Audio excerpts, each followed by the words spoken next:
খেলার মাঠ হোক কিংবা অপারেশন থিয়েটার, কিংবা আরেকদিকে বর্ডার হোক কিংবা লাইট ক্যামেরা অ্যাকশন, সেকাল থেকে একাল প্রতিটি কাজের ক্ষেত্রেই কিন্তু নারীরা মাথা উঁচু করে কাজ করে চলেছেন তাদের নিজস্ব মহিমায়। এরকমই কিছু নারী কাহিনী শেয়ার করি আমি আরজে মধুরা তোমাদের সাথে অনন্যা লাইভ শোতে, শুধুমাত্র রেডিও নিউ টাউনে। তাই যদি আমার এইসব কাহিনী তোমাদের শুনতে ইচ্ছে করে তাহলে কিন্তু অবশ্যই প্লে স্টোর কিংবা অ্যাপ স্টোর, সেখানে গিয়ে ফ্রি অফ কস্টে ডাউনলোড করে নিতে পারো রেডিও নিউ টাউন অ্যাপ্লিকেশন এবং শুনে ফেলতে পারো ভারতীয় সময় অনুযায়ী দুপুর 12টা থেকে 3টে পর্যন্ত আমার সাথে, অর্থাৎ আরজে মধুরার সাথে অনন্যা।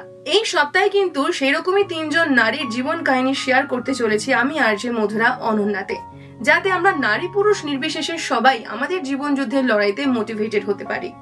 রয়েছে অভিনেত্রী দেবিকা রানীর জীবন কাহিনী, তার সাথে রয়েছে ক্রিকেটার শান্তা রঙ্গস্বামীর জীবন কাহিনী এবং তার সাথে রয়েছে শিক্ষাবিদ এবং লেখিকা সুধা মূর্তির জীবন কাহিনী।